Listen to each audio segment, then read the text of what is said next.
explanação aí da segunda aula, foi colocada aí para os irmãos, né, a segunda aula. Então, já está disponível, né, desde ontem, parece. Não é isso, pastor? Está desde ontem que está disponível? Desde sábado. Desde sábado. É. Então, desde ontem, desde sábado está disponível. E... desde ontem, professor. Ontem foi sábado. Oh, meu Deus. Amém. Então, vamos nós. Nós estamos falando sobre a carta, a epístola de Paulo, a epístola aos Hebreus, né?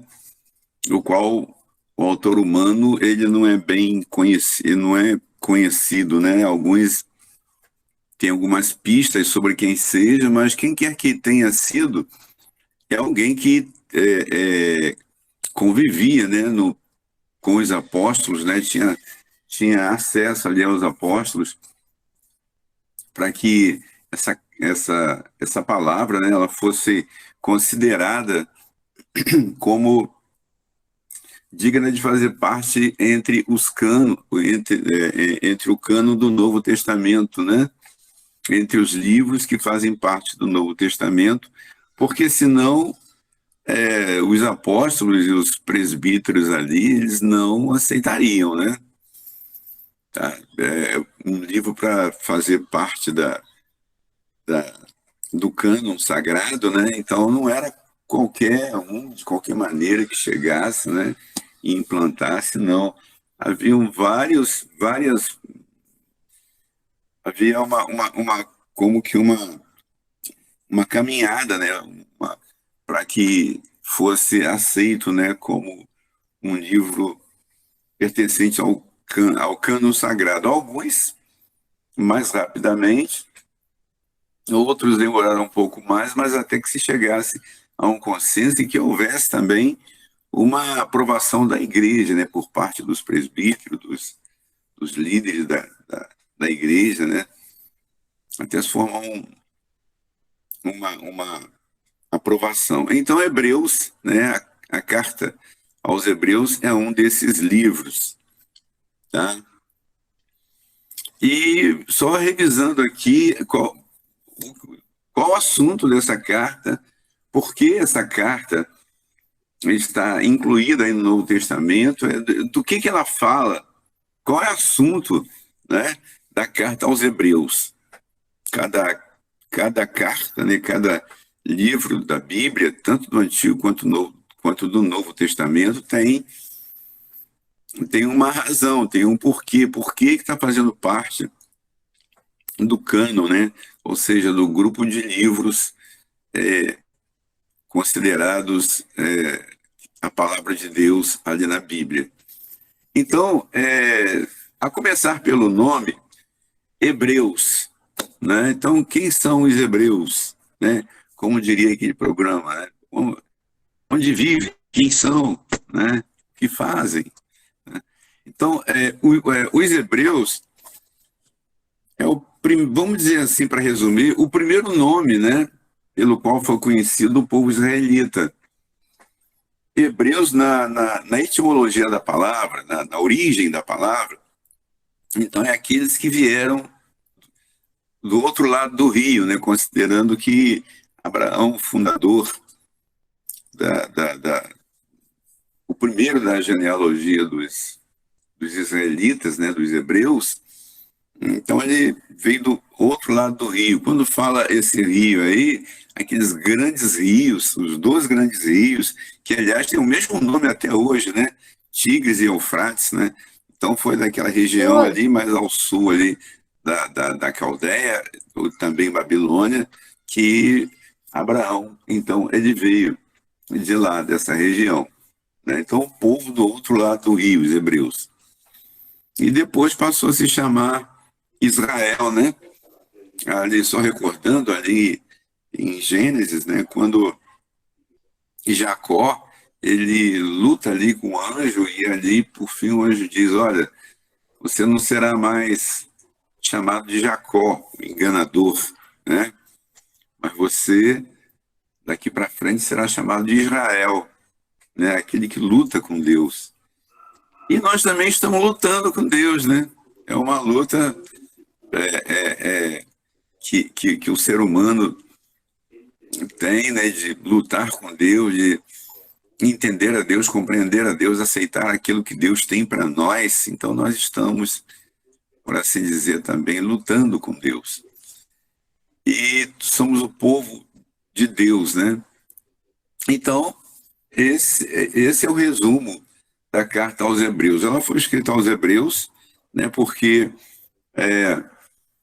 os hebreus, eles estavam numa luta também. Por quê? Por que essa luta?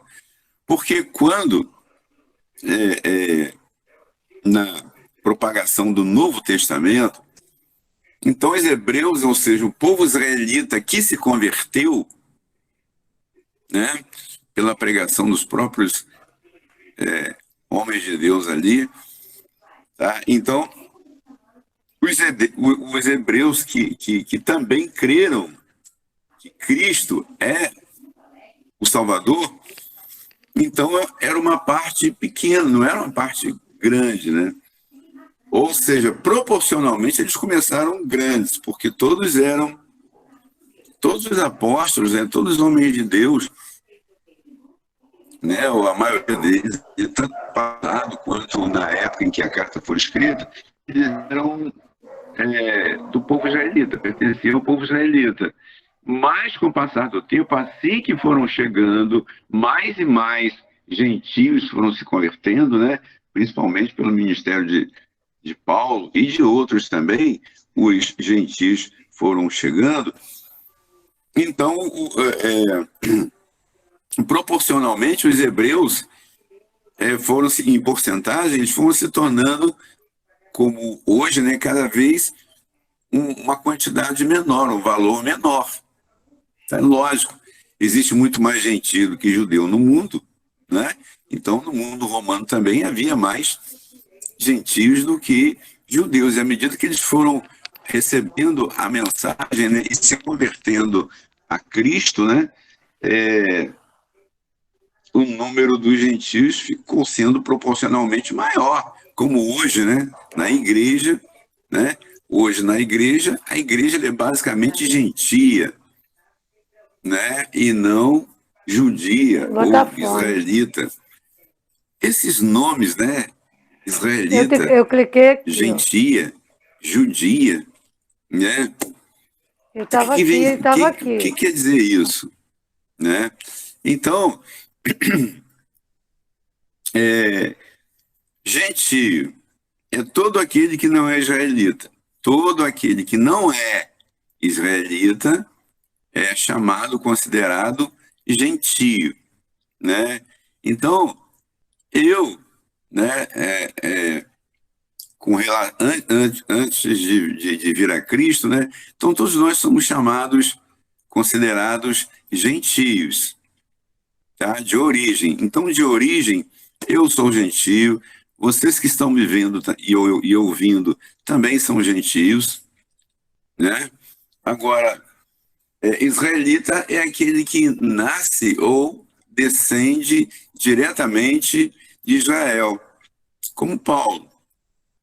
Paulo era judeu, mas ele não nasceu em Israel.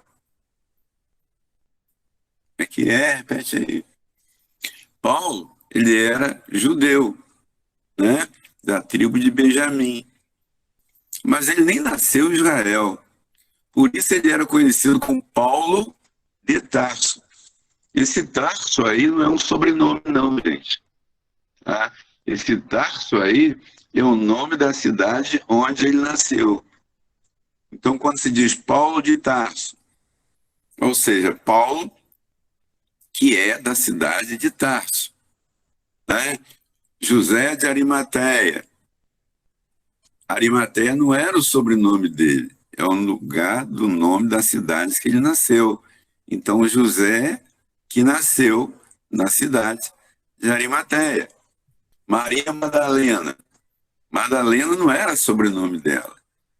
Madalena, e algumas vezes chamada Maria de Magdala, Então, Maria Madalena ou Maria de Magdala é aquela mulher que nasceu em Magdala.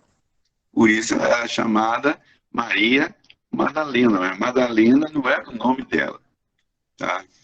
Agora, para o judeu, por que os judeus não aceitaram Jesus como Senhor, como Salvador? Tá? Por vários motivos. Tá? Vou citar pelo menos alguns aqui, né? Então, por que Jesus, nem tudo... mas nós acreditamos, Jesus Cristo, né? O Salvador, o Senhor.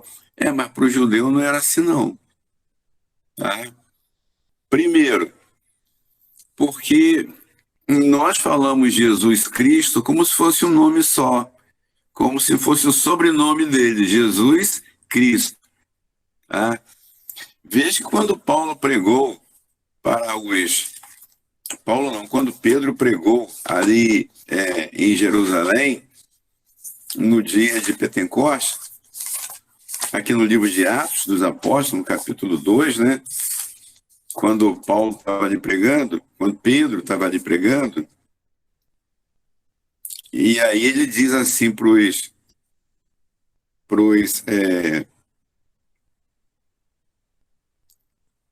judeus, para os israelitas que estavam ali ouvindo, né?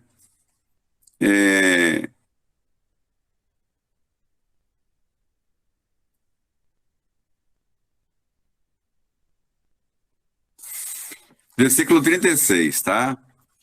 Quando Pedro diz assim, né? Ele estava ali pregando, né? No dia do Pentecostes ali, ele tomou a palavra, começou a pregar. Foi quando os irmãos foram batizados com o Espírito Santo e todo mundo falando em línguas ali, o pessoal perguntando, o que é isso? O que está acontecendo? Aí como alguém falou assim, eles estão bêbados. Aí Pedro falou, não, esse homem não está embriagado, como vocês estão pensando. Mas esse é o que disse o profeta Joel, que nos últimos dias, e começou a pregar a partir daí. E aí depois ele fala sobre que Jesus foi crucificado, né? Aí no versículo 36, ele encerra assim: saiba, pois, com certeza, toda a casa de Israel, ou seja, todo o povo de Israel, que a esse Jesus, a quem vocês crucificaram, Deus o fez Senhor e Cristo. Repetindo, final. Tá? Saiba, pois, eu estou lendo aqui na Almeida corrigido. Se a de vocês for uma outra versão, deve estar ligeiramente diferente, né? Então, saiba, pois, com certeza, toda a casa de Israel, ou seja, toda a comunidade de Israel, ou todo Israel, que a esse Jesus que vocês crucificaram, Deus o fez Senhor e Cristo. Tá? Então, não é que os judeus não sabiam que Jesus não tinha morrido na cruz. Sim, eles sabiam que Jesus tinha morrido na cruz. Tá? Muitos deles ali viram Jesus morrer na cruz. Mas para eles, aquele Jesus que morreu na cruz, para eles não era o Cristo. Para eles era um Jesus qualquer, porque Jesus era um nome comum. Tá? Significa Salvador. Né? Então, na época, Jesus era um nome comum, significa Salvador, né? Então, este Salvador, esse Yeshua, como se fala lá no hebraico, né? Esse Yeshua, né, que morreu na cruz, esse aí é que é o Cristo. Então, o judeu, ele não tinha que acreditar só em Jesus, mas ele tinha que acreditar que Jesus é o Cristo, é o Messias, aquele Cristo, aquele Messias que foi prometido a Israel, né, desde o início aquele que pisaria a cabeça da serpente, aquele que governaria Israel, seria o rei de Israel, seria o Senhor de Israel, né? Então, aquele Jesus que vocês crucificaram, aquele Jesus que morreu na cruz, ele é o Messias.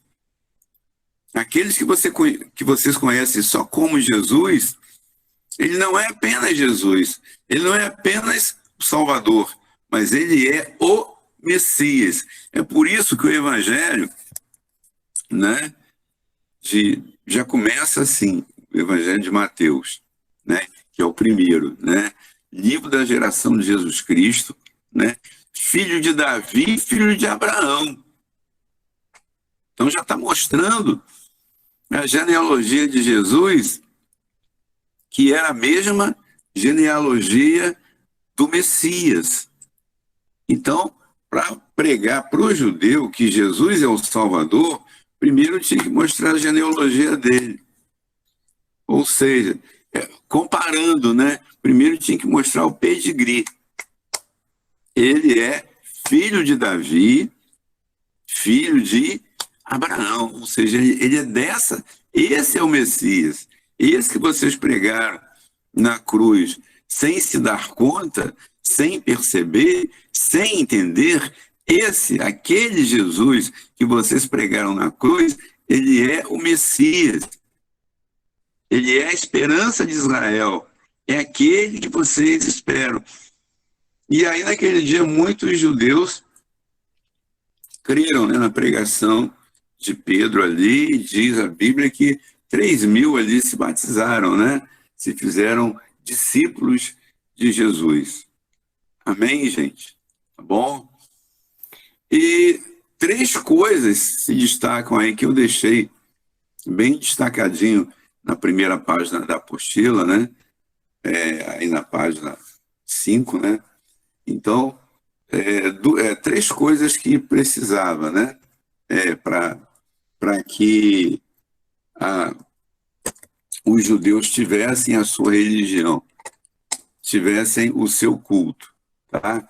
É que a religião judaica, ela precisa do sacrifício, do sacerdote e do tabernáculo, tá? Então, 3 coisas que marcam a religião dos judeus: o sacrifício do cordeiro, o sacerdote, tá? É aquele que vai sacrificar o cordeiro, né? E apresentar a Deus, né? Mas não é em qualquer lugar, não é no meio da rua, não é no mato, não é no monte, nem na beira de um rio, não. Tem que ser no tabernáculo, tá? Teria que ser no tabernáculo. E de Salomão para frente, né, deixou de ser tabernáculo porque foi construído um templo. Então a religião judaica, a religião dos judeus, precisa de um templo.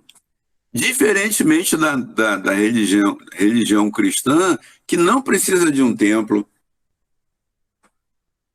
Aliás, hoje está se discutindo, né? Que tem que ter um templo, porque no templo nós recebemos a comunhão, nós temos o encontro dos irmãos. Claro que isso é bom, isso é importante, tá? Isso é bom, isso é importante, você se reunir no templo, né, com os irmãos, com as irmãs, e ali ouvir as ministrações, tudo mais e tal. Mas nós estamos fazendo um culto agora e ninguém está no templo, né? Cada um está na sua casa, está no lugar onde melhor considera, né?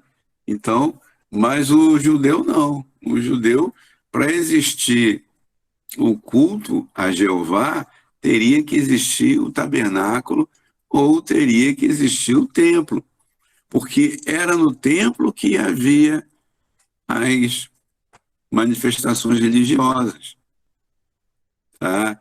Se bem que antes de construir, não quer dizer que antes de construir o tabernáculo que os homens não se chegassem a Deus, que os homens não louvassem a Deus. Tá? Então, antes até mesmo antes do tabernáculo ter sido construído, Noé ofereceu sacrifício a Deus quando ele desceu da arca, né? Abraão, Jacó, Isaac, os patriarcas ofereceram sacrifícios a Deus. Tá? Mas, da época ali de Moisés para frente, não era mais assim. Da época de Moisés para frente, né? Então, na época de Moisés, quando o povo saiu do Egito para ir a Canaã, durante esses 40 anos no deserto, então o povo sacrificava a Deus onde? No tabernáculo. Né? Aquele tabernáculo, ele podia ser transportado de um lugar para outro. Então, toda vez que Israel, que Deus ordenava Israel, né, para ir para outro lugar, que a coluna de nuvem que guiava Israel no deserto se levantava de onde ela estava e ia para um lugar, então Israel então desmontava, os levitas, cada um na sua função, né? Os levitas, então, desmontavam o tabernáculo, cada um sabia o que fazer, não havia eu que faço isso, eu que faço aquilo, não, já estava determinado o que cada um tinha que fazer e o que cada um transportava. E isso era a função dos levitas. E aí, então, quando eles acampavam no lugar que a nuvem parava, eles acampavam no lugar, então os levitas vinham, cada um já sabia como fazer, tá? Era como aquele tabernáculo, ele era tipo assim, ele era portátil, ele poderia ser transportado por partes, cada um era encarregado da parte a transportar, né? E aí montava de novo a tenda, tá? Mas aí quando o povo entrou em Israel, que Deus mandou construir o templo, aí não, o templo não tem como transportar, né? O templo ficava ali fixo num lugar só. Era o povo que tinha que ir ao templo, né? Não era o templo que ia até o povo, é o povo que ia até o templo e cada um também tinha o seu lugar de ficar ali, tinha um lugar onde os homens podiam ficar, o lugar onde as mulheres podiam ficar, o lugar onde os sacerdotes, né, faziam ali o culto e o lugar onde o sumo sacerdote ficava. Então, cada um tinha o seu lugar e não podia entrar em todo lugar, né? Só podia entrar dentro do tabernáculo, tá? As pessoas autorizadas a isso. Mas quando chegou a igreja, que as pessoas foram se convertendo, que se converteram esses 3.000 aí, como é que eles faziam para congregar, para se ajuntar, se não havia igreja construída ainda? Tá? Então a igreja só começou a ser construída um tempo depois, e debaixo de perseguição, muita perseguição, né? Tá? Então, a grande missão, o grande objetivo da carta aos Hebreus era que, primeiro, os hebreus não tinham lugar para todos se ajuntarem, né? E não só por isso também, é porque os judeus que não se converteram ao cristianismo, que era a maior parte, os judeus que não se converteram ao cristianismo, eles ficavam indignados, ficavam chateados, né, com os hebreus que se convertiam a Jesus. Tá? Eles ficavam indignados com os judeus que se converteram, que adotaram as práticas cristãs e começaram a deixar de lado aqueles costumes, aquelas leis de Moisés, que agora para eles não tinham mais valor, tá? Não tinham mais valor porque hoje em dia nós somos cristãos e nós não praticamos os costumes de Israel porque não faz sentido para a igreja. E isso ficou decidido quando a igreja se reuniu pela primeira vez para discutir esse assunto, né?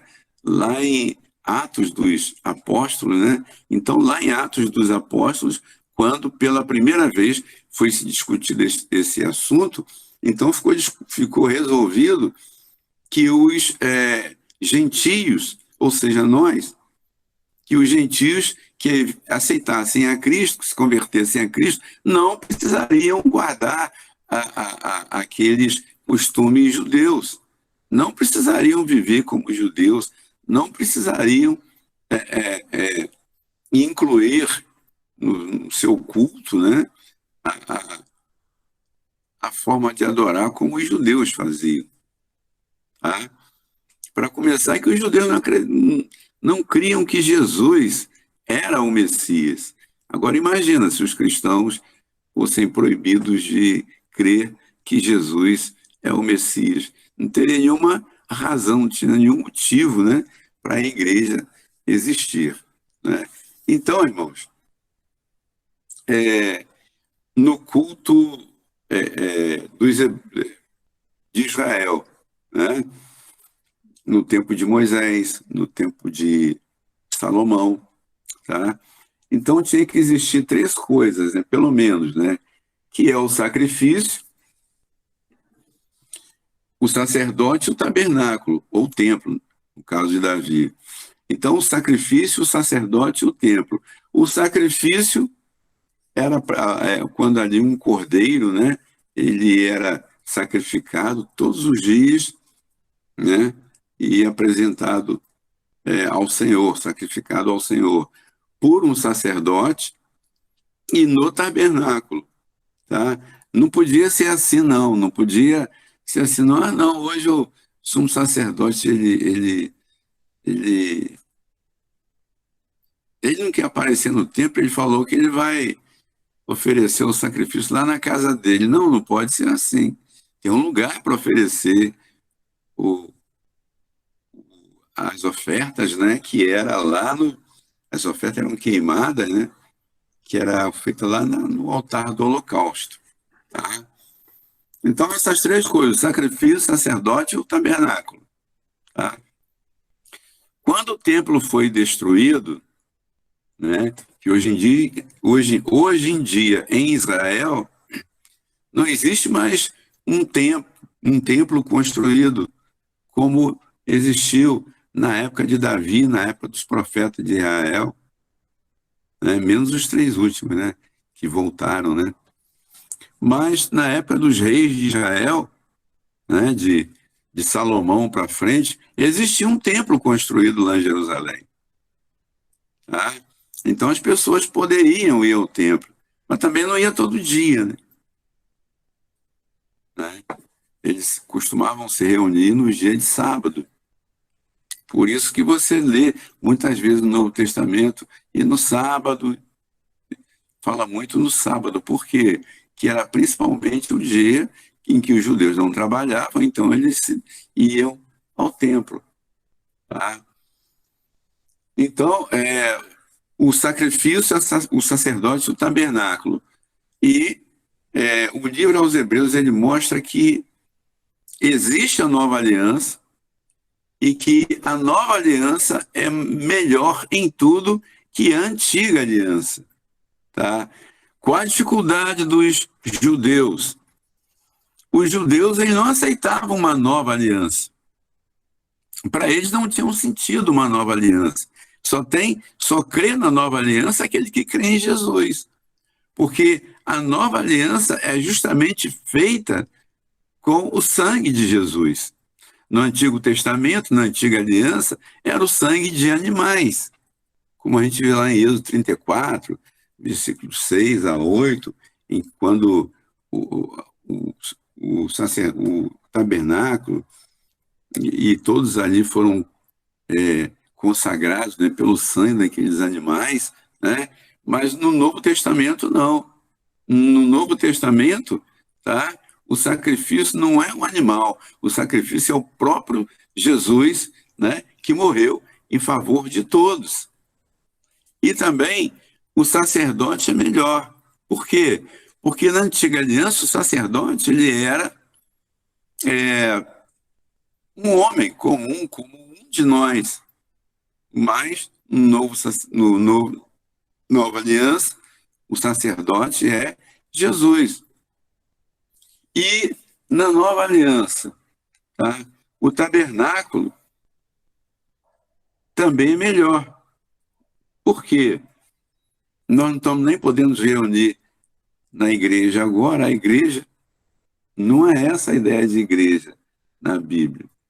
A gente se reúne no templo, né? A gente se reúne no templo, tá? Aquele prédio, aquele lugar reservado para as pessoas se ajuntarem para o culto hoje é o templo, né? Templo evangélico, tá? Não é e o templo hoje não existe, tá? Nem em Israel, porque o templo foi de Israel, ele foi destruído, como Jesus falou, né? Quando os discípulos estavam lá admirando o templo, né? Lá em Mateus 24, Jesus falou, ó, não ficará pedra sobre pedra que não seja derrubada. Então Jesus já tinha falado, ó, esse templo aí vai para o chão, vai ser destruído, tá? Não ficará pedra sobre pedra que não seja derrubada. Ah, quer dizer que hoje a gente não pode se reunir numa igreja, num lugar que nós chamamos de igreja? Pode fazer um prédio aí, reunir naquele prédio. Para vocês verem que hoje em dia, para se reunir, não é necessariamente um templo construído, é bom, tá? Mas não é necessário, tá? Por exemplo, muitas pessoas hoje, tá? Muitas pessoas hoje se reúnem, às vezes, né, no monte, como tem aquele monte ali da Jaqueira, em outro lugar. Então, pessoas se reúnem ali no monte, né? Bem que hoje faz parte da boa regra de saúde, o ajuntamento de pessoas, né? Mas até pouco tempo as pessoas se reuniam ali no monte, tá? Tem uma cobertura, a cobertura é o próprio céu, né? Não tem uma parede construída, mas as pessoas se reuniam ali para louvar, né? E hoje em Israel, então, não existe nenhum templo construído, tá? Continuando aqui, irmãos, sobre comentários iniciais, tá? Então, eu vou ler aqui, não, já falei muito, eu vou pedir para alguém ler aí rapidamente, para a gente ganhar tempo. Então, número 2, comentários iniciais. Quem lê para nós aí, por favor?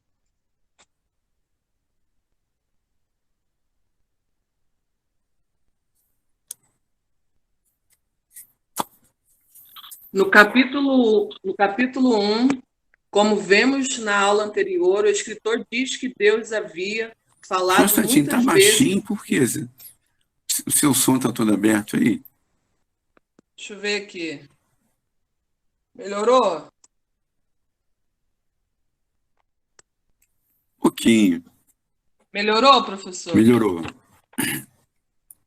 Vou colocar mais um pouquinho perto, então, para ler melhor. No capítulo 1, como vemos na aula anterior, o escritor diz que Deus havia falado muitas vezes e de muitas maneiras aos pais, isto é, às gerações anteriores, pelos profetas e homens de Deus do passado. Agora, porém, por último, ele fala a nós pelo próprio Filho, Jesus Cristo. Deus constituiu seu Filho amado como herdeiro de tudo e por meio dele se fez o mundo. Diz ainda que Cristo é a imagem expressa ou exata da sua pessoa, que é o próprio Deus. E Cristo, por sua morte expiatória em nosso favor, fez a purificação dos nossos pecados. E então assentou-se à direita ou à destra de Deus nas alturas celestiais. Cristo assumiu não somente a forma, mas também a natureza humana. Por isso sujeitou-se às nossas fraquezas, como fome, sede, dor e até a possibilidade de pecar e morrer, como um homem qualquer. No entanto, ele foi tentado, porém nunca pecou. Hebreus 4:15. Mas ele morreu para que tomasse sobre si as nossas dores. O castigo sobre ele nos traz paz, nos traz o castigo sobre ele que nos traz a nossa paz. Isaías 53, 4-7. Ele é maior do que os anjos devido ao maior nome que tomou sobre os anjos, pois herdou um nome mais excelente. Pois a nenhum anjo foi dado a honra de assentar-se no trono de Deus, no trono de Deus, na posição de honra, e que é junto ao Pai. Cristo obteve essa posição não apenas porque ele era o Filho de Deus. Cristo conquistou-a porque, sendo ele Deus, se fez homem como um de nós. Ele escolheu vir ao mundo, esvaziou-se da sua glória, tornou-se menor que os anjos por causa da sua morte e ainda por cima a morte de cruz. Filipenses 2, de 5-8. Cristo é o único que poderia ser o Salvador do homem. Cristo é o único que poderia ser o Salvador do homem.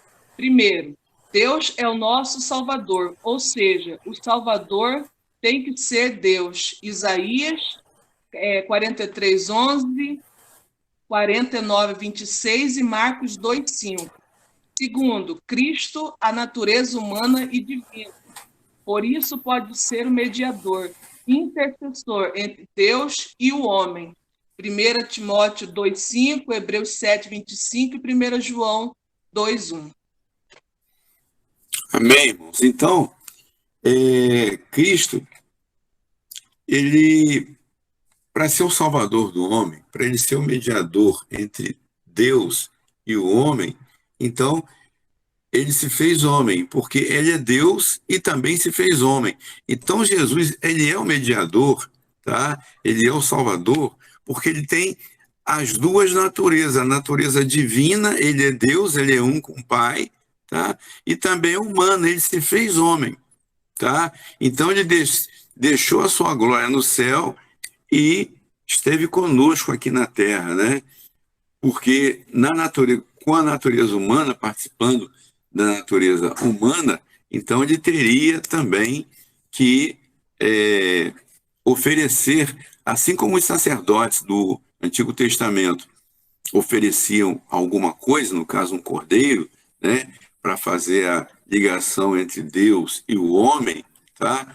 Então, Cristo, ele veio a ser o próprio cordeiro, né?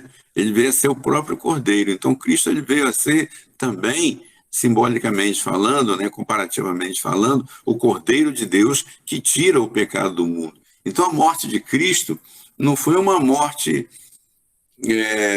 acidental, não foi uma morte circunstancial, acidental, não foi uma morte sem querer, tá? Não, estava tudo planejado. Jesus, ele abdicou da glória que ele tinha junto ao Pai para, por um pouco de tempo, ele se fez homem como nós, sujeito às mesmas fraquezas, sujeito às mesmas dificuldades que nós temos, mas ele não deixou de ser Deus.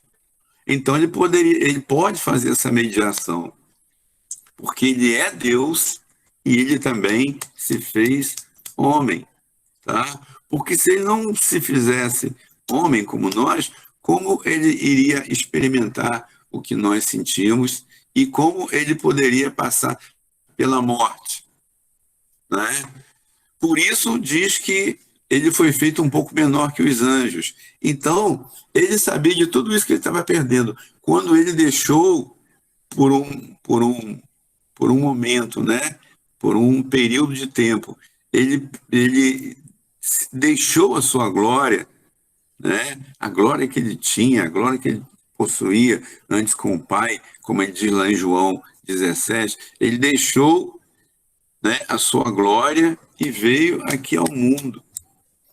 Irmão, hoje em dia, né, aliás, sempre, né, ninguém quer descer, todo mundo quer subir.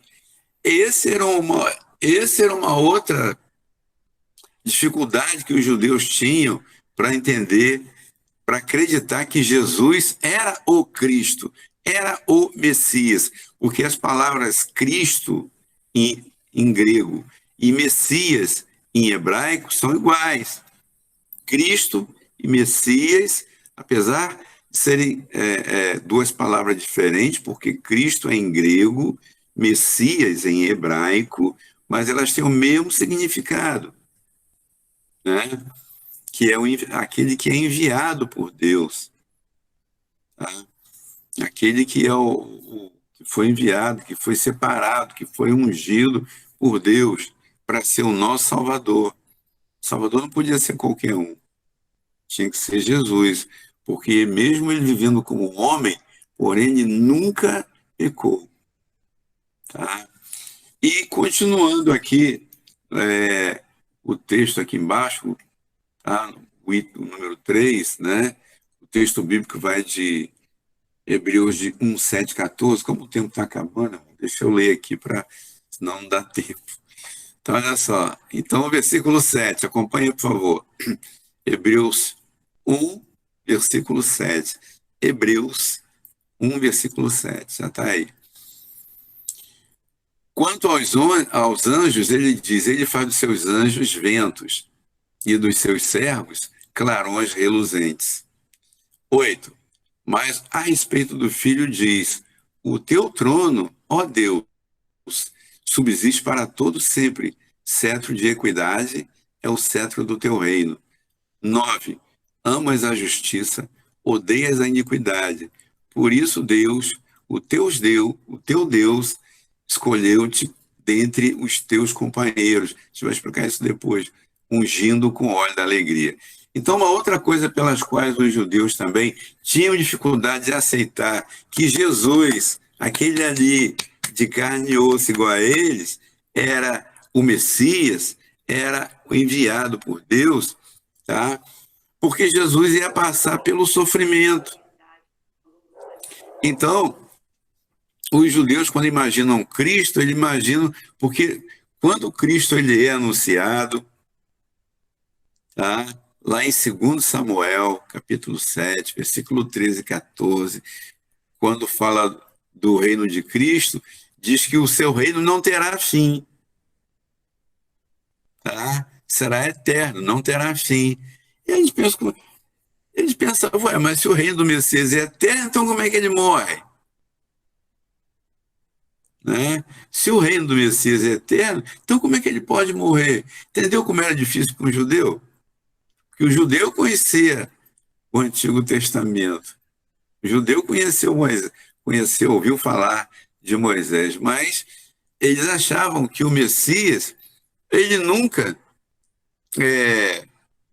iria morrer, iria sofrer. Então, por exemplo, como quando o judeu ele leu o Salmo 22, né, ou vê Isaías 53, né, ele foi ferido pelas nossas transgressões e moído pelas nossas iniquidades, né, ou também o Salmo 22, que fala sobre a morte, né, do Messias. Quer dizer, não fala claramente a morte do Messias, mas nós sabemos, tá?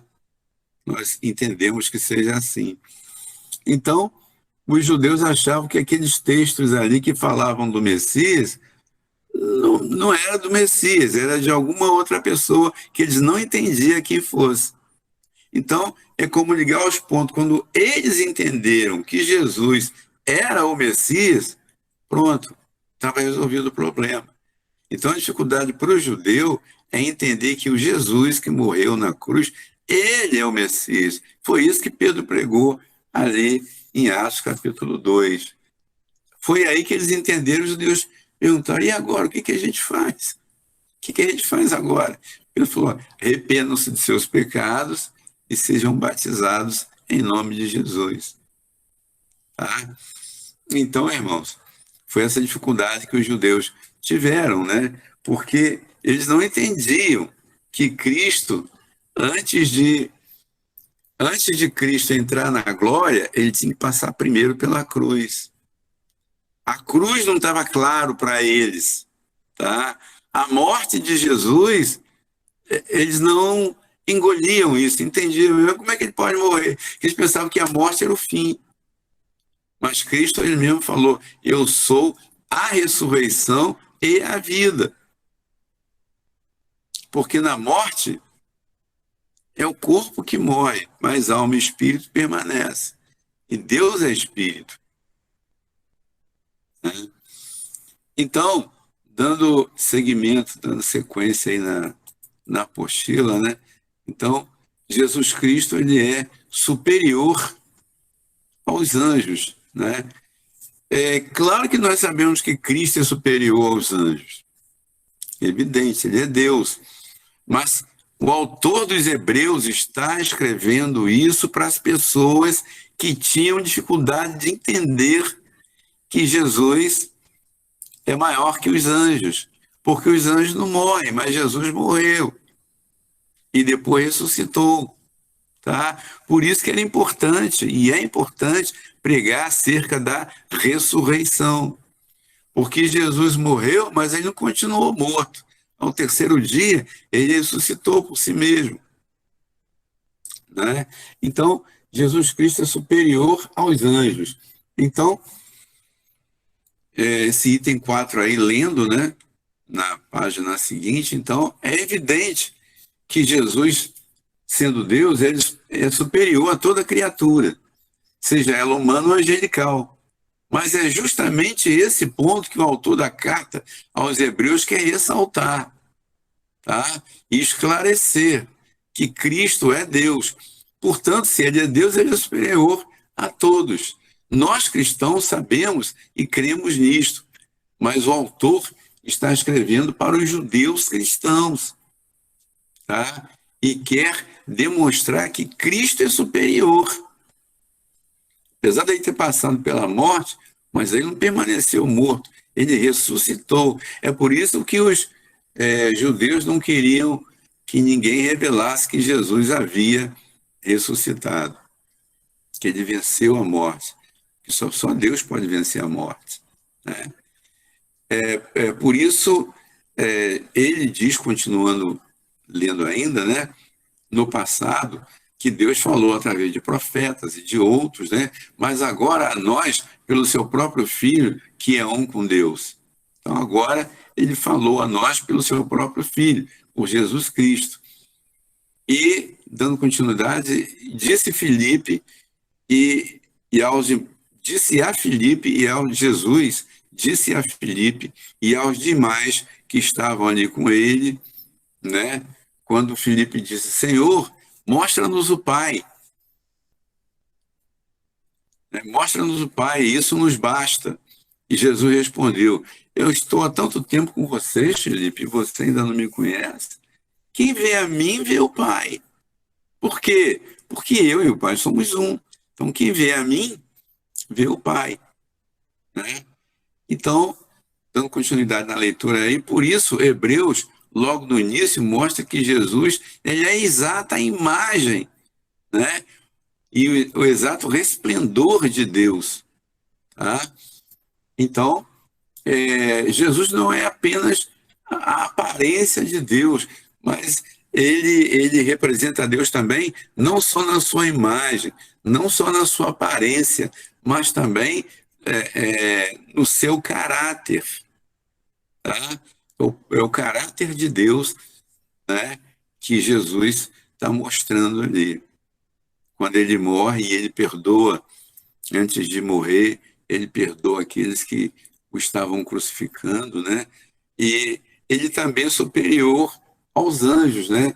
A que os homens costumam comparar como superior ao homem, ainda que inferior a Deus. Então, Jesus é tão superior aos anjos, né, que ele assenta no céu, no trono de Deus. E qual anjo fez isso? Nenhum, né? Mas Jesus, como ele é igual a Deus, ele assenta no trono de Deus junto ao Pai, né? Porque ele tinha direito de fazer isso, né? Porque ele é o Filho de Deus que veio aqui ao mundo e conquistou a nossa salvação. A salvação, para Cristo conquistar a salvação para nós, custou muito, tá? Tudo que ele passou por nós, tudo que ele sofreu por nós, tá? Então, para encerrar aqui o item 5, que diz aí, no versículo 7, que diz que os anjos são apenas como ventos, né, como clarões e ministros de Deus, né, não é que o autor esteja querendo desprezar, diminuir os anjos, tá? Ou que os anjos estão disputando posição com Cristo. Não, ele só quer deixar claro que Cristo a posição de Cristo, né, de Jesus, é superior à dos anjos. Por isso ele está comparando os anjos como apenas ventos, apenas clarões, apenas ministros de Deus. Mas Cristo é muito mais, ele é o Filho. Tá? E no versículo 8, falando da majestade do Filho, continuando lendo aí o ponto 5, né, o quinto. E no versículo 8, falando da majestade do Filho, diz que o seu trono de majestade permanece para sempre. Tá? No versículo 9, Jesus ama a justiça e não se agrada da injustiça, da iniquidade. Né? Agora no versículo 10, acelerando aí um pouquinho. Versículo 10, o Senhor fez os céus e a terra. No versículo 11 e 12, mas apesar de imponentes, até o céu e a terra, né, vão passar. Né?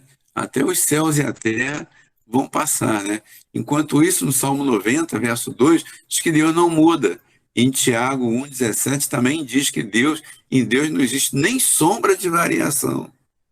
Não existe a menor possibilidade de variação em Deus. Deus ele não varia, ele é o eu sou, o eterno eu sou, ele não muda, né?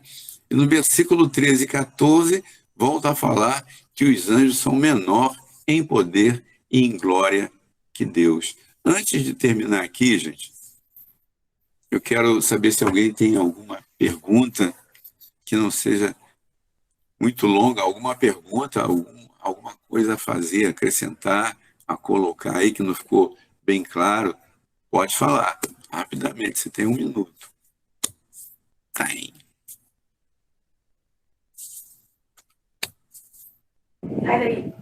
Foi benção, hein?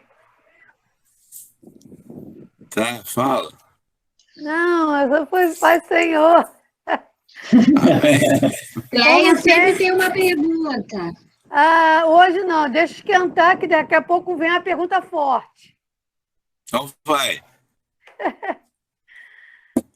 Vai, Rosane, você não falou nada aí, não perguntou nada. Estou te conhecendo. Vai. Pode falar. A gente pode fazer o exercício, né, que na outra aula não fez. Vamos ver se o povo está sabendo tudo mesmo. Vamos fazer as perguntas para ver se responde, né? Essas perguntas aí estão bem simplificadinhas. Então, Hebreus, a epístola toda, principalmente esse capítulo 1 aí, né? Então, foi escrito para mostrar que Jesus é superior aos anjos, apesar dele ter morrido, né? Mas ele ressuscitou. Ele é superior aos anjos, ele é filho de Deus, ele fez todas as coisas, ele é a exata expressão de Deus. Aquilo que Deus soubesse, se alguém perguntar como é Deus, como ele reage, né? Então, não a expressão física, né? Mas do ponto de vista espiritual. Quem é Deus? Como é Deus? Olha para Jesus. Jesus é a exata imagem, o exato resplendor.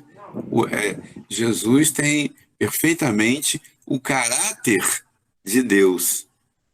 Tá? Então, Jesus é como se Deus fosse aparecesse como um homem, como ele seria? Não a imagem, não a face, mas como seria o coração? Como seria o caráter de Deus? Como é que Deus agiria? Ele agiria como Cristo agiu.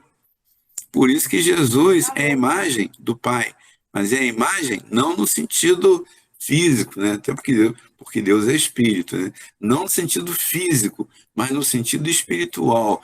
Assim, Deus é como Jesus é. Jesus é como Deus é. Amém? Então, todo aquele amor, toda aquela dedicação, todo aquele empenho, né? Se Deus fosse transformado num homem, ele seria exatamente como Jesus. Nunca pecou, nunca transgrediu, tá? Todo poderoso, tá bom? Então, assim como Jesus se mostrou aqui, Deus é, tá bom? Amém. Então, conclusão, por que isso foi escrito, essa carta foi escrita para os hebreus, para os judeus? Porque eles estavam começando a ser perseguidos, deixando de lado, né? Excluídos e também questionados ali, né? E aí a carta aos hebreus vem dizer que os judeus adoram, né, um Deus, né, uma religião que ainda está incompleta, está presa ainda na primeira aliança, né? Aliança onde sacrifício de animais e tal, mas a nova aliança é menor. Os judeus não creem na nova aliança, só na aliança com Moisés, né? Só naquela aliança com Moisés.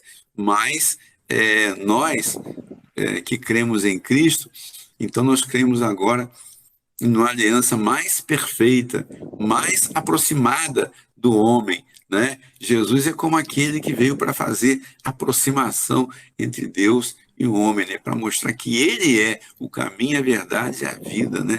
E sem ele ninguém vem ao Pai, para mostrar que ele tem a mesma glória que o Pai. Ele só abriu mão dessa glória, Jesus só abriu mão dessa glória para vir aqui morar conosco, estar um tempo aqui no nosso meio, em carne, podendo sofrer, podendo passar tudo que a gente passou sem reclamar, né? Como diz Isaías, como um cordeiro que foi levado ao matadouro. O cordeiro, quando é levado ao matadouro, ele não vai esperneando, não vai dando cabeçada, não vai dando pernada, patada, né? Ele vai manso. Como as pessoas dizem, né? Manso como um cordeiro. Então, se nós somos servos de Jesus, então nós devemos agir como ele age também, né? E nós temos uma esperança maior do que os judeus.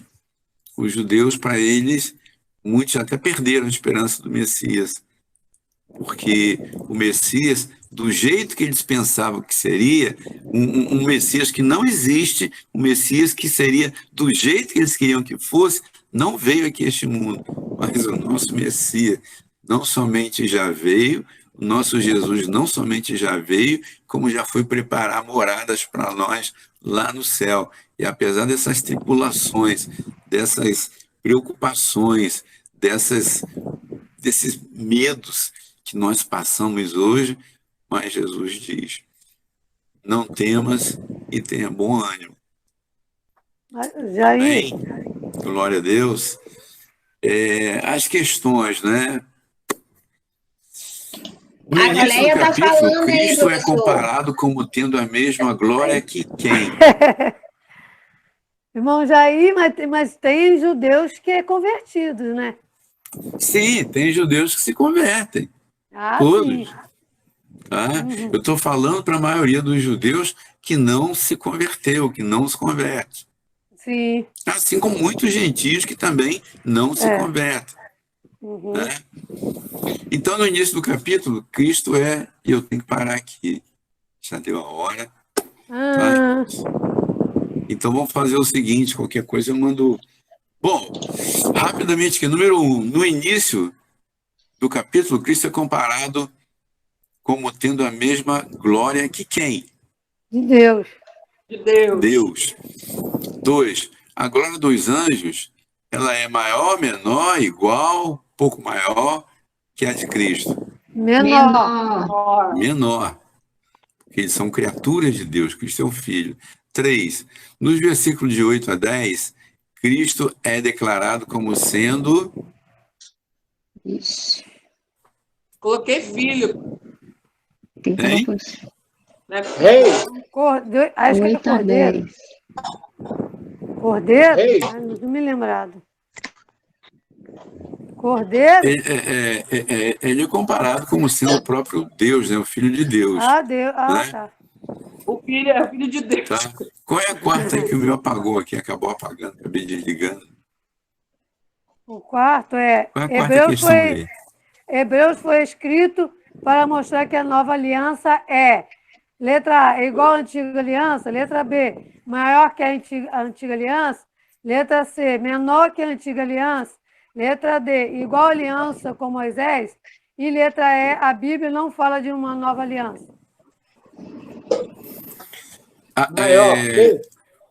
É maior, né? Maior, letra B. Maior. A nova aliança é maior, ela é melhor, né? É maior. Que a antiga aliança. Os judeus não creem numa nova aliança, né? Porque diz que só existe uma aliança, aquela aliança de Deus com Moisés. Porém, a gente já viu que, mesmo no Antigo Testamento, né, que Deus fala que eis que vem diz que faria uma nova aliança com a casa de Israel. E Jesus também fala, né, como a gente já viu, que ele vai fazer, que ele já fez, né? Ele teve aqui uma nova aliança. Amém, irmãos? Agora eu vou despedindo porque já passou aqui da hora, né? Então vamos orar? Amém. Ora aí, Cléia, ora para nós, por favor. Amém. Pai amado, Pai querido, nós te louvamos nessa manhã. Te agradeço, Senhor, por esse dia maravilhoso de compartilhar da tua palavra. Senhor, que tu possa estar indo de encontro aos irmãos, Pai amado. Senhor, irmão Jair, mais uma vez eu coloco nas tuas mãos toda a sua família. Cobre essa família com teu sangue, guarda de todo mal. Os irmãos que estão assistindo, a pastora, a sua família, a Rosene, a sua família, todos os demais irmãos estão, Senhor, buscando a tua presença, tem que colocar diante de ti, que a tua graça, a tua misericórdia esteja sobre cada um, nos guardando, nos livrando de todo o mal. Nos conceda um dia abençoado, o almoço abençoado na tua presença, junto com a nossa família. Assim nós pedimos a tua bênção, Pai. Desde já te agradecemos pela rica palavra, né? Que a tua palavra é rica, né? Que nos alimenta todos os dias, né? Na nossa alma, no nosso espírito. Continua conosco, Senhor. É que eu te peço e te agradeço, Senhor, em nome de Jesus. Amém. Bem, próximo domingo tem mais, se Deus quiser. E hoje à noite temos o culto, né?